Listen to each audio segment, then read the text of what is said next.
Le journal sur LCI avec d'abord ces commémorations du 8 mai 45 sous le soleil et sous le signe de l'optimisme. Une fois passée la solennité du moment, François Hollande a suivi sa ligne et défendu son bilan. À 1 an de la prochaine présidentielle, il répète que cela va mieux et c'est avec un certain humour qu'il assure qu'il sera bien là l'année prochaine. La seule information que je peux vous donner, c'est que je serai là le 8 mai prochain. Nous avons bien redressé le pays depuis maintenant 4 ans.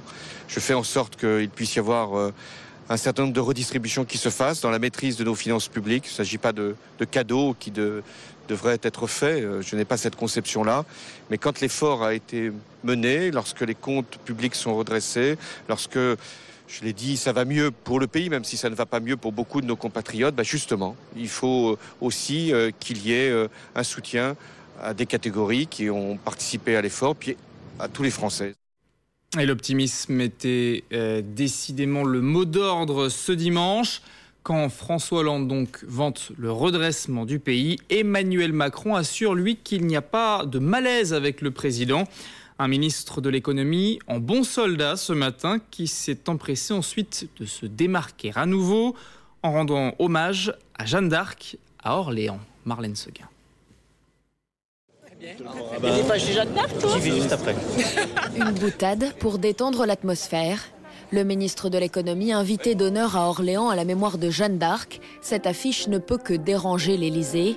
Les sourires masquent-ils la rupture entre le président et son ministre en pleine ascension?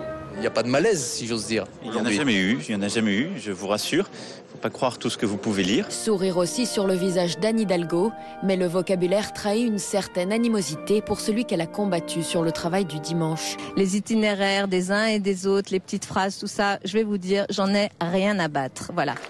À Orléans, quelques sifflets se mélangent aux applaudissements à l'arrivée de l'ex-banquier. On dirait un meeting. Le ministre trône aux côtés du maire Les Républicains. À la tribune, il appelle d'ailleurs à dépasser les clivages politiques et ses mots sonnent comme un discours de campagne. La France réussira si elle parvient à réconcilier les Frances. Une réconciliation qui trace un chemin qui nous est commun pour que la France continue d'embrasser son destin. Le fondateur du tout nouveau mouvement En Marche multiplie les allusions à sa propre trajectoire. J'aime, je l'avoue, que Jeanne soit une femme, et une femme en devenir, qui n'avait rien fait avant de se lancer dans l'incroyable aventure. Un peu comme ce ministre venu du monde de la finance et propulsé dans l'arène politique qui dit ne pas croire en l'homme providentiel. Vous pensez pouvoir l'incarner comme Jeanne d'Arc ? Je n'ai pas vos obsessions. J'ai le droit d'avoir mes préoccupations. Des préoccupations que l'on devine bien éloignées de Bercy, à voir le ministre profiter de son bain de foule et signer des autographes. Et une certitude pour l'exécutif, cela ne va pas mieux dans les sondages. Selon notre baromètre OpinionWay pour LCI et Metro News, seuls 18% des sondés sont satisfaits de l'action de François Hollande. Le chef de l'État perd encore 2 points en avril. À Paris, une fois la cérémonie du 8 mai terminée, la plus belle avenue du monde est devenue piétonne. Initiative qui se répétera chaque premier dimanche du mois pour le plus grand plaisir des flâneurs. Sébastien Cotet et Stéphane Urgolescu. Vélo, mini-concert ou petit footing, tout était permis sur les pavés des Champs-Élysées aujourd'hui. Plus aucune voiture ne circulait entre la place de la Concorde et l'avenue Georges V. Ça fait 30 ans que j'habite à côté. Je crois que c'est la première fois que je remonte les Champs-Élysées sans voiture. Donc c'est un véritable bonheur. C'est génial. Au moins, en fait, les piétons reprennent la ville et puis c'est plus calme. Ça fait du bien. Ouais. 1,6 km de l'avenue est exclusivement réservé aux piétons, aux cyclistes et aux joggeurs. Un dimanche, sans bruit de pots d'échappement ni de klaxon, mais une avenue calme. Le contraste est saisissant, alors certains se risquent à pousser la chansonnette. Je me baladais sur l'avenue, le cœur ouvert à l'inconnu. J'avais envie de dire bonjour à n'importe qui. Oh, Champs-Élysées, Sous un beau soleil, des centaines de milliers de personnes ont déambulé sur la chaussée. Une ambiance festive, même si l'objectif de cette opération est de faire reculer la pollution dans la capitale. Autre enjeu, relancer la fréquentation, en baisse depuis quelques années sur les Champs-Élysées. Désormais, chaque premier dimanche du mois, La plus belle avenue du monde sera offerte aux piétons. Après une semaine de brasier, toujours pas d'accalmie à l'horizon dans l'Alberta. Les flammes semblent bien s'éloigner de Fort McMurray, mais leur étendue a encore doublé en 24 heures. Un monstre de feu hors de contrôle. Dominique Lagrosse-Ampère.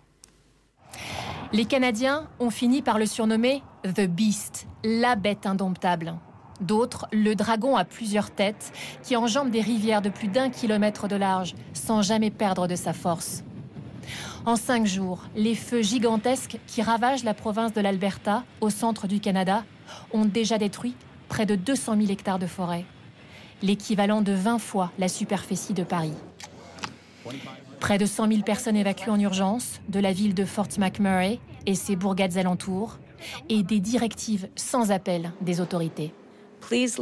S'il vous plaît, écoutez-moi attentivement. Si vous n'êtes ni policier, ni pompier, ou si vous n'êtes en rien affilié au service d'urgence, vous n'avez rien à faire à Fort McMurray. Car les jours à venir n'annoncent aucune accalmie, la conséquence du réchauffement climatique. La veille des premiers incendies, la température était élevée, 12 degrés supérieure aux normales saisonnières. L'hiver canadien a été doux, sec. Une étincelle suffit à enflammer les forêts. Même si le vent semble repousser les feux vers le sud-est, certaines installations pétrolières se trouvent sur le chemin de propagation des flammes. Pour autant, selon les experts, elles ne seraient pas à ce stade menacées. Une grande partie des forages se situe en sous-sol, peu de risque d'explosion. Ces sites pétroliers sont particulièrement protégés de tout risque d'incendie, également parce qu'ils ont été nettoyés de toute végétation. Certaines voix aujourd'hui se font entendre concernant l'éventualité d'une mauvaise gestion des forêts canadiennes. La province de l'Alberta assure la production de la moitié du pétrole canadien. Pour favoriser son industrie pétrolière, elle aurait, selon certains spécialistes, maltraité son écosystème et laissé en friche des parcelles de terre fortement inflammables. Il a presque 35 ans, il est en fin de contrat, mais c'est encore le roi. Zlatan Ibrahimovic, meilleur joueur du championnat, sacré pour la 3e fois. L'an dernier, il avait dû s'incliner devant Alexandre Lacazette, mais ses 35 buts en 29 matchs cette saison ont donc pesé dans les votes pour les trophées UNFP annoncés ce soir. 3e trophée également pour son entraîneur Laurent Blanc, le 2e avec le PSG, le 2e d'affilée, parfois remis en question, critiqué. Il avait le triomphe modeste et l'humeur badine au moment de s'adresser à ses joueurs. Je ne leur ai jamais dit, et j'en profite, il y a du monde en plus, j'aurais pu le dire un petit peu plus en privé. La prochaine fois à Las Vegas, invitez-moi quand même.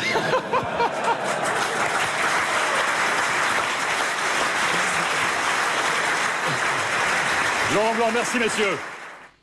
Et puis sachez que Steve Mandanda est élu meilleur gardien, Ousmane Dembélé meilleur espoir, Antoine Griezmann meilleur français évoluant à l'étranger. Restez avec nous.